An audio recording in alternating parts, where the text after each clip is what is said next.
வணக்கம் and welcome to cricket Challengers Tamil channel. இந்த வீடியோவில் நம்ம அதை பற்றி பார்க்க போகிறோம் அப்படின்னா, ப்ராக்டிஸ் செஷனில் வேறு லெவலில் மாஸ் காட்டியிருக்கிற நம்மளுடைய ஃபாஃப் டு பிளஸஸ் பொறுத்த வரைக்கும் இன்றைக்கான ப்ராக்டிஸ் செஷனில் டோட்டலாக யங்ஸ்டர்ஸ் எல்லாரையுமே உட்கார வச்சு அவரோட பேட்டிங் டிஸ்பிளே வேறு லெவலில் காமிச்சிருக்காரு. ஷார்ட் செலெக்ஷன் அப்படிங்கிறது எப்படி இருக்கணும், பேட்டோட கிரிப் அப்படிங்கிறது எப்படி இருக்கணும், பால் பேட்டில் எங்கே மீட் ஆகணும் அப்படின்னு நிறைய இடத்துல யங்ஸ்டர்ஸ் கிட்ட வேறு லெவலில் நம்ம இன்ட்ராக்ட் பண்ணணும் அப்படிங்கிற ஒரு விஷயம் இருக்கும். அதை தான் இன்றைக்கி ஃபாஃப் டு பிளஸஸ் பண்ணியிருக்காரு.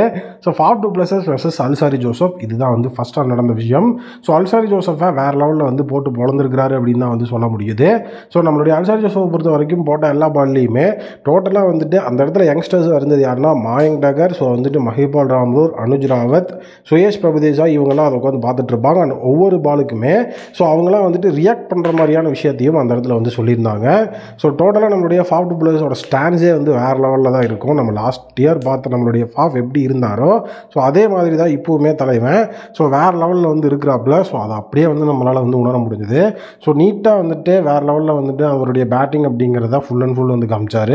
அவரோட பொட்டன்ஷியல் அப்படிங்கிறது லாஸ்ட் இயர் ஐபிஎல்லில் நான் எதை பண்ணணும் அதையே தான் நான் திருப்பியும் இங்கே பண்ண போகிறேன் அப்படிங்கிறத மாதம் அவர் ரெப்ளிகேட் பண்ணுற மாதிரி தான் அவருடைய பேட்டிங் அப்படிங்கிறதே இருந்தது. லாஸ்ட் இயரை பொறுத்த வரைக்கும் நம்மளுடைய ஃபாஃப் வேறு லெவலில் ஒரு இன்ஜுரி அப்படிங்கிற ஒரு விஷயம் இருந்தாலுமே அந்த இடத்துல நம்மளுடைய ஆர்சிபிக்காக அவருடைய அந்த ஒரு மிகப்பெரிய பெஸ்ட்டை கொடுத்தார். ஓப்பனிங்கில் ஒரு இம்பாக்ட் பிளேயராக சூப்பரான ஒரு பர்ஃபார்மன்ஸ் அப்படிங்கிறத கொடுத்துருந்தாரு. இப்போ நம்மளுடைய ஃபாஃப் டு பிளேயர்ஸ் கம்ப்ளீட்லி ஃபிட்டாக இருக்கார். அது மட்டும் இல்லாமல் ஜேஎஸ்கேக்காகவும் நல்ல ஒரு ஃபார்மில் இருந்துட்டு தான் தலைவன் இப்போ உள்ளே வந்திருக்கிறாரு.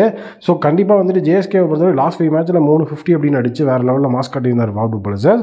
அண்ட் அதே நேரம் பார்த்தீங்கன்னா நம்மளுடைய தினேஷ் கார்த்திக்கோட ப்ராக்டிஸும் இப்போ வைரல் ஆகிட்டு இருக்குது. தினேஷ் கார்த்திகை பொறுத்த வரைக்கும் full and full reverse and scoop shot, அதாவது அந்த ஸ்பெக்கூலியர் ஷார்ட் செலெக்ஷன், அந்த ஃபேன்சி ஷாட்ஸ் அப்படின்னு சொல்லுவாங்க. இதை டோட்டலாக நம்மளுடைய ரிவர்ஸ் அண்ட் ஸ்கூப் அப்படின்னாலே நம்மளுடைய ஆர்சிபியில் நமக்கு ஞாபகம் வருது கிளென் மேக்ஸ்வெல் தான். அதையே ரெப்ளிகேட் பண்ணுற மாதிரி தான் நம்மளுடைய தினேஷ் கார்த்திக்கோட அந்த ஒரு ஷாட்ஸ் எல்லாமே இருந்தது. தினேஷ் கார்த்திகை பொறுத்த வரைக்கும் அவருக்கு ஓவர் போட்டது மாயங்க் டகர். மாயங்க் டகரை பொறுத்த வரைக்கும் அவர் ஸ்பின்னர். டோட்டலாக நம்மளுடைய ஆர்சிபியோட வீக்னஸ் அப்படின்னு பார்த்தீங்கன்னா ஸ்பின்னர்ஸ் தான் நம்மளுடைய ஆர்சிபியோட ஒரு வீக்னஸ் அப்படிங்கிற மாதிரி எல்லாருமே சொல்லிட்டு இருக்காங்க.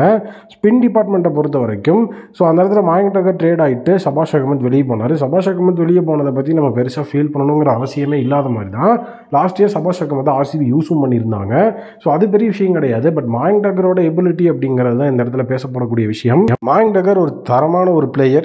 டோட்டலாகவே ஃபுல் அண்ட் ஃபுல் நம்மளுடைய மாயங்க் டகரோட எபிலிட்டிஸ் அப்படின்னா அவரால் பேட்டிங்கும் பண்ண முடியும், அதே நேரம் ஓவர்ஸ் போட்டு கேமையும் திருப்ப முடியும். அது மாதிரி ஒரு மிகப்பெரிய இம்பாக்ட்ஃபுல்லான பர்ஃபார்மன்ஸை டொமஸ்டிக்கில் கொடுத்ததுனால தான் ட்ரேட் அப்படிங்கிற ஒரு விஷயம் இருந்தது. எஸ்ஆர்ஹெச் மாயங்க் டகரை ஒரு பிரைமரி பிளேயர் யூஸ் பண்ணலாங்கிற ஐடியாலேயே இல்லை அப்படிங்கிறது தான் இந்த ட்ரேடில் மொத்தமாக நமக்கு தெரிஞ்ச ஒரு விஷயம். தினேஷ் கார்த்திகை பொறுத்த வரைக்கும் ஒரு நல்ல ஒரு டச்சில் அவரை கொண்டு வரணும் அப்படிங்கிறதுக்காக தான் ஃபஸ்ட் எடுத்த உடனே ஸ்பின்னர்ஸோட தினேஷ் கார்த்திகை மோத விட்டுருக்காங்க. ஸ்பின்னர்ஸ் அப்படின்னு பார்த்தீங்கன்னா தினேஷ் கார்த்திக் அப்போ வீக்னஸ் இருக்கா ப்ரோ அப்படின்னு கேட்டிங்கன்னா வீக்னஸ் கிடையாது. அதாவது ஸ்பின்னர்ஸை பொறுத்த வரைக்கும் நம்ம ஒரு பேஸ் பவுலரை ஃபேஸ் பண்ணுறத விட ஒரு ப்ராக்டிஸில் ஸ்பின்னர்ஸ் வேறு லெவலில் ஃபேஸ் பண்ணணும்னா நம்ம நிறைய விஷயங்கள் நம்ம அந்த பாலை உன்னிப்பாக கவனிக்கிறதுலேருந்து நிறைய நம்ம லேர்ன் பண்ணிப்போம் அப்படிங்கிற விஷயம் இருக்குது. ப்ளஸ் அது மட்டும் இல்லாமல் தினேஷ் கார்த்திக்கு விக்கெட் கீப்பிங் ப்ராக்டிஸ் அப்படிங்கிறதையும் கொடுத்துருந்தாங்க. அதுக்கப்புறம் மார்க் பவுச்சர் தினேஷ் கார்த்திக் இன்றைக்கான ப்ராக்டிஸ் செஷன் போது சூப்பராக பண்ணியிருந்தீங்க அப்படிங்கிற மாதிரி கங்க்ராச்சுலேட் பண்ணி அதுக்கப்புறம் தினேஷ் கார்த்திகை அமுச்சு வைக்கிற மாதிரி தான் அந்த வீடியோ அப்படிங்கிறது முடிஞ்சிருந்தது. தினேஷ் கார்த்திக் மட்டும் இல்லாமல் ஃபாஃப் டு பிளேயர்ஸ் அப்படின்னு சொல்லி எல்லாரோட பேட்டிங் அப்படிங்கிறதையுமே தான் இப்போ பிரைமரியாக அவங்க ஃபோக்கஸ் பண்ணிட்டே இருக்காங்க.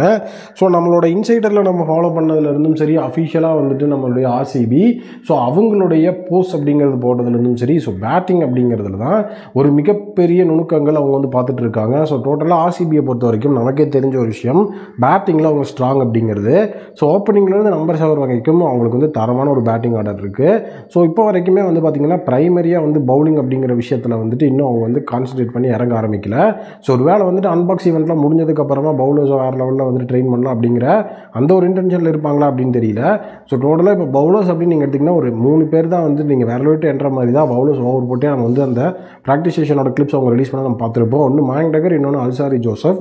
ஸோ அதுக்கடுத்து பார்த்தீங்க அப்படின்னா கரண் சர்மாவும் நம்மளால் வந்து பார்க்க முடியுது. வேறு யாரையுமே பெருசாக நம்மளால் வந்து பார்க்க முடியல. ஸோ டோட்டலாக வந்து நம்மளுடைய பேஸ் அட்டாக் அப்படிங்கிறதையும் தாண்டி ஸ்பின் அட்டாக் ரெண்டுலேயுமே நம்ம வந்துட்டு ஒர்க் பண்ணி ஆகணும். ஸோ அப்படி இருக்கும்போது நம்மளோட பவுலிங் அப்படிங்கிறத நம்ம ரொம்ப கான்சன்ட்ரேட் பண்ணி ஆகணும். ஏன்னா பேட்டிங் அப்படின்னு சொன்னால் கண்டிப்பாக ஒருத்தர் விட்டால் இன்னொருத்தர் கண்டிப்பாக அடிச்சிருவாங்க. ஏன்னா அந்த லெவலில் தான் பிளேயர்ஸோட ஃபார்முமே இருக்குது. Faf, Virat Kohli, Rajat Patidar, Glenn Maxwell, Cameron Green, டிகேன்னு.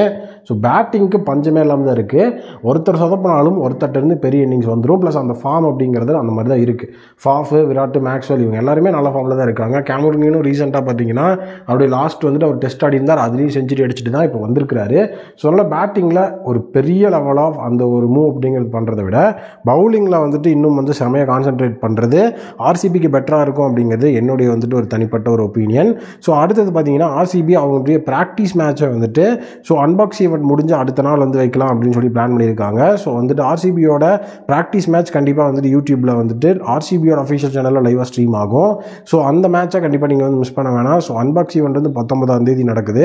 ஸோ 20ஆம் தேதி பார்த்தீங்க அப்படின்னா அவங்களுடைய ப்ராக்டிஸ் மேட்ச் அப்படிங்கிற ஒரு விஷயம் இருக்குது. 21, 22 அதுக்கப்புறம் பார்த்தீங்கன்னா ஒரே நாள் தான்.